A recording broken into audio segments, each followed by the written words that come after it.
Crime घडण्याचे जास्तीत जास्त कारण जर कोणते असेल तर ते आहे अनैतिक संबंध। हे फक्त एका स्त्रीमुळे आणि अनैतिक संबंधामुळे घडलेले आहे। आजची जी घटना मी आपल्याला सांगणार आहे यामध्ये देखील असेच अनैतिक संबंध होते, अगदी नात्याला काळीमा फासणारे संबंध होते। जे एक पवित्र नातं असतं, सक्का भाऊ असो, चुलत भाऊ असो किंवा मावस भाऊ असो, अखेर या घटनेमध्ये अनैतिक संबंध सुरू झाले। मात्र या अनैतिक संबंधाचा जो परिणाम झाला तो अतिशय भयावह होता।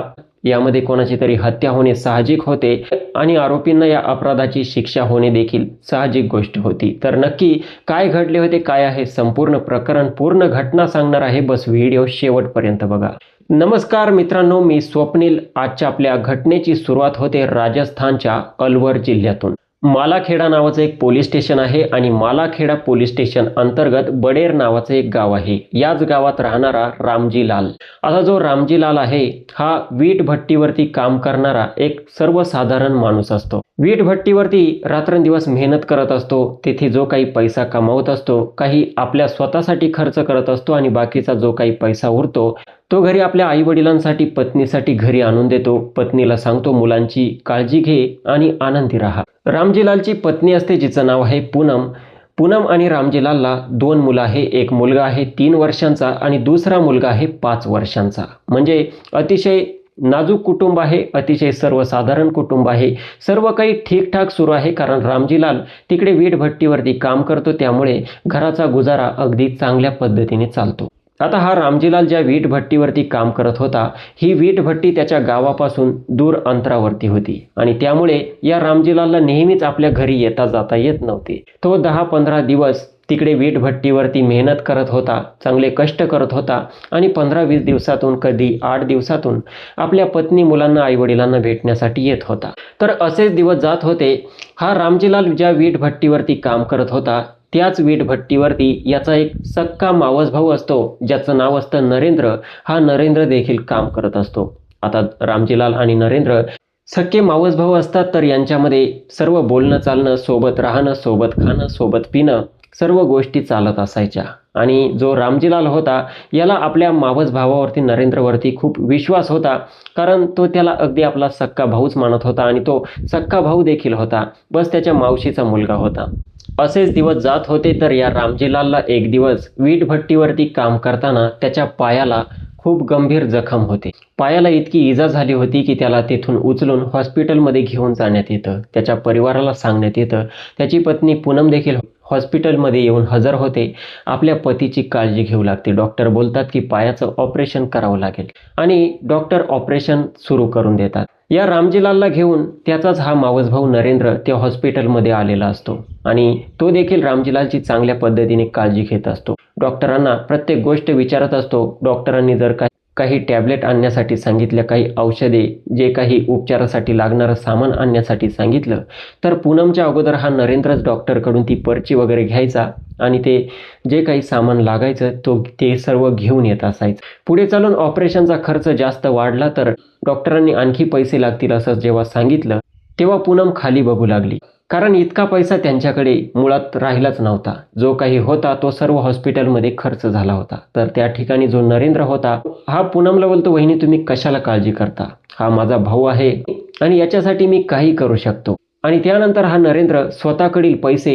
हॉस्पिटलमध्ये डॉक्टरांना देतो। आता जी पूनम असते हिला हा नरेंद्र प्रचंड आवडू लागतो, कारण हा नरेंद्र खूप तिच्या पतीची काळजी घेत होता। जी पूनम असते आता नरेंद्रला बोलू लागते की तुम्ही जर नसते तर आमचं काय झालं असतं आम्हालाही माहीत नाही, कारण आमच्याकडे आता सध्या पैसे देखील राहिले नव्हते आणि तुम्ही जी काही काळजी करत आहात, जी काही धावपळ करत आहात, आजकालच्या जमान्यात एवढी धावपळ कोण करतं कोणासाठी, मला तर समजतच नाही। तुम्ही जी मदत करत आहात या मदतीची फेड मी कशी करावी। आता एवढं सर्व एक स्त्री बोलत आहे, तर हा नरेंद्र देखील आपला डाव टाकतो आणि या पूनमला बोलतो की मी जी काही मदत करत आहे, जे काही उपकार करत आहे, या उपकाराची फेड तुम्ही करू शकता वहिनी।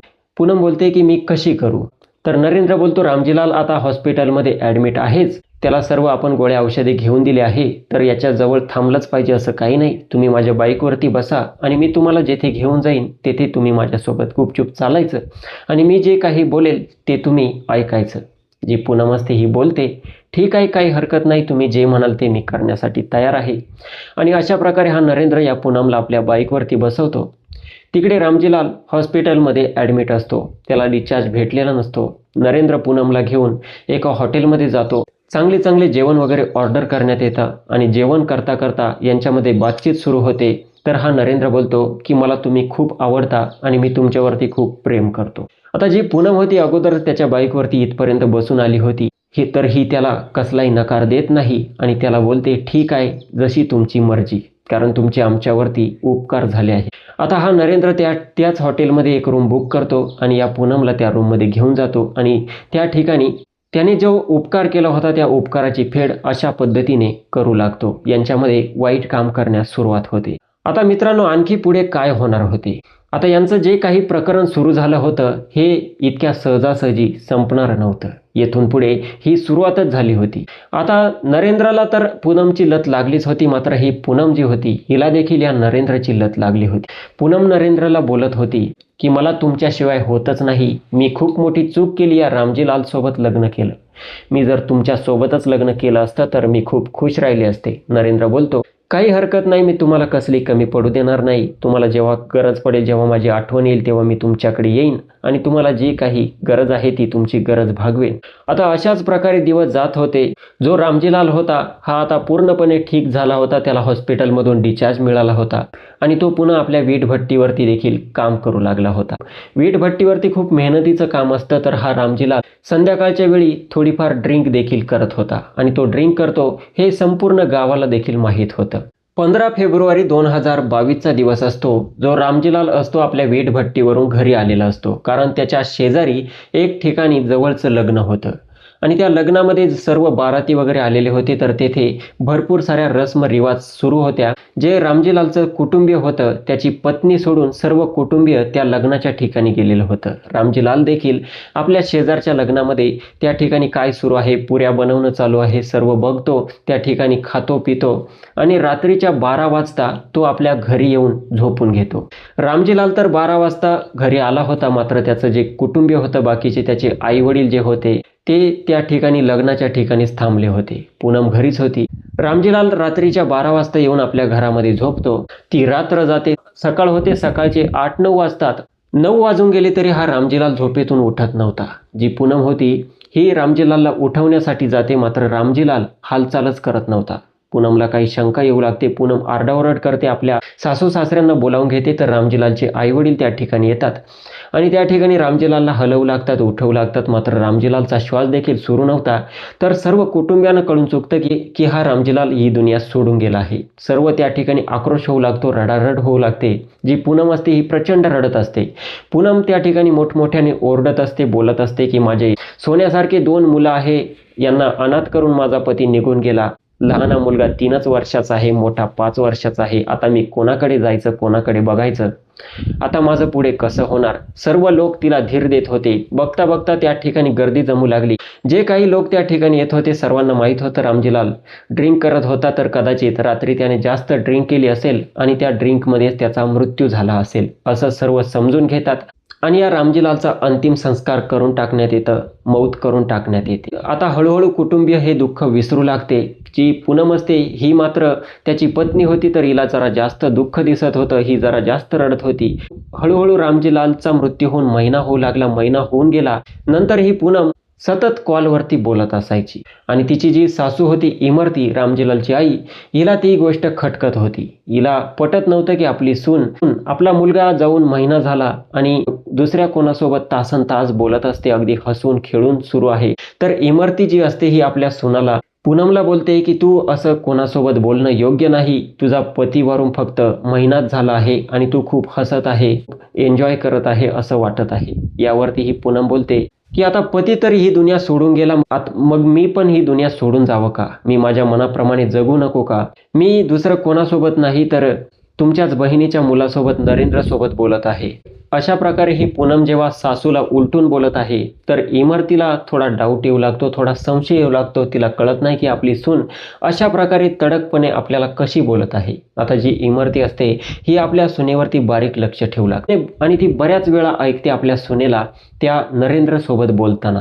तासनतास ही पूनम त्याच्यासोबत बोलत राहायची आणि इकडे इमरती ऐकत राहायची. इमरतीला आता संशय येऊ लागतो आणि ही इमरती आपल्या संपूर्ण कुटुंबाला एकत्र करते आणि त्यांना बोलते की मला खूप मोठा संशय येत आहे माझ्या मुलाचा, रामजीलालचा नैसर्गिक मृत्यू झालेला नाही तर त्याची कदाचित हत्या केली आहे आणि त्याच्या हत्येमागे नक्कीच ही माझी सून पूनम असली पाहिजे आणि जो नरेंद्र आहे याचं आणि हिचं काहीतरी प्रकरण सुरू आहे, काहीतरी अफेअर आहे आणि याचा सुगावा आता तुम्हाला लावायचा आहे. जे इमरतीचं कुटुंब असतं, रामजीलालचं जे भाऊ वगैरे असतात हे अतिशय चतुर लोक असतात. आता जेव्हा इमरती असं सांगते तर रामजीलालचे भाऊ हे रामजीलाल ज्या ठिकाणी वीटभट्टीवरती काम करत होता त्याच ठिकाणी नरेंद्र देखील काम करत होता. नरेंद्रच्या त्या वीटभट्टीवरती जाऊन पोहोचतात, नरेंद्रला भेटतात आणि त्याला कसलंही काही समजू देत नाही. त्याच्यासोबत अगदी प्रेमाने बोलतात. त्याला बोलतात की बरेच दिवस झाले तू आमच्या घरी आला नाही. नरेंद्र बोलतो की मला काम असतं. तर त्याचे हे मावस भाऊ बोलतात की चल आज घरी आपण मस्त पार्टी करूया, चिकन मटन शिजवूया आणि ड्रिंक वगैरे सर्व करूया. नरेंद्र खुश होतो. नरेंद्र बोलतो ठीक आहे, तुमचं इतकी खातिरदारी असेल तर मी येतो.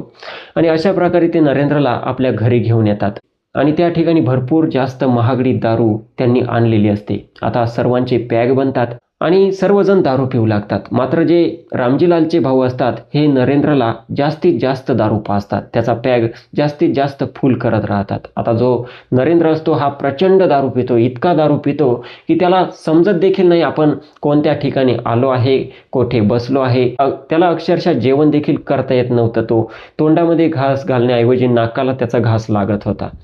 तर त्यानंतर विषय सुरू होतो. जे आता यांची जी दारू पार्टी सुरू होती यामध्ये बरेच जण होते, त्या गावातील बाकीचे देखील काही मेंबर होते आणि नरेंद्र या संपूर्ण गावातील लोकांना ओळखत होता कारण त्याच्या मावशीचंच घर होतं. तर त्याचे जे बाकीचे मावस भाऊ होते हे त्या ठिकाणावरून उठून जातात आणि बाकीचे जे त्याचे मित्र होते त्या गावातील ते मित्र तेथे बसून राहतात आणि बाकीचं काम हे त्यांना दिलेलं असतं. आता ते मित्र हे नरेंद्रला बोलू लागतात की नरेंद्र यार तू मनाचा खूप साफ व्यक्ती आहे, जे काही असतं ते तुझं जे पोटात असतं तेच तुझ्या ओठावरती असतं आणि तू काही लपून ठेवत नाही. नरेंद्र ऑलरेडी नशेमध्ये धूत झालेला असतो, बग बग बग बग करत असतो, खूप जास्त बोलत असतो, मागचा पुढचा सर्व इतिहास काढत असतो. तर हे लोक ती गोष्ट छेडतात. हे बोलतात की नरेंद्र मात्र तू आमच्यापासून एक गोष्ट लपवली, जो रामजीलाल वारला याच्या पत्नी पूनमसोबत तुझे संबंध आहे हे तू लपवलं. नरेंद्र बोलतो की नाही यार मी लपवलं नाही, हे मी खरं सांगतो, तिच्यासोबत माझे संबंध आहे आणि संबंध तेव्हापासून आहे जेव्हा रामजीलालच्या पायाला लागले होते, हॉस्पिटलमध्ये त्याला ॲडमिट केले होते तेव्हाच मी तिला हॉटेलला घेऊन गेलो होतो. आता बाकीचे मेंबर त्याला पुन्हा बोलतात मग रामजीलालची तुला अडचण येत नव्हती का? तर हा नरेंद्र सांगतो अरे त्याची तर खूप अडचण होती आणि त्यामुळेच तर ती अडचण आम्ही दूर केली. रामजीलालने एकदा पूनम आणि मला अशा गोष्टी करताना बघितलं होतं, संबंध बनवताना बघितलं होतं आणि तेव्हा त्याने पूनमची भयंकर मारहाण केली होती. पूनम प्रचंड रडत होती, ओरडत होती आणि मला सांगत होती की या रामजीलालला या दुनियेतून काही झालं तरी हटव, मला तुझ्यासोबत राहायचं आहे. मात्र मी तिचं ऐकत नव्हतं. मला वाटायचं माझा मावस भाऊ आहे आणि का त्याला या दुनियेतून हटवायचं. मात्र रामजीलालला जेव्हापासून समजलं होतं की माझा आणि पूनमचे संबंध आहे, हा रामजीलाल जास्तीत जास्त दारू पिऊन येत असायचा आणि या पूनमला खूप मारत असायचा. पूनम पूर्ण कंटाळली होती आणि त्यामुळे शेवटी मी पूनमचं ऐकलंच. आणि तो सांगतो ज्या दिवशी रामजीलालच्या शेजारचं लग्न होतं, सर्व कुटुंबीय गेलेलं होतं, रामजीलाल रात्रीच्या 12 वाजता फुल दारू पिऊन आपल्या घरी आला होता. त्याचवेळी या पूनमने नरेंद्रला कॉल केला, त्याला सांगितलं की आता घरामध्ये कोणीच नाही आहे आणि हा रामजीलाल फुल पिलेला आहे, तर हाच चान्स आहे, याला आपण संपवून टाकू.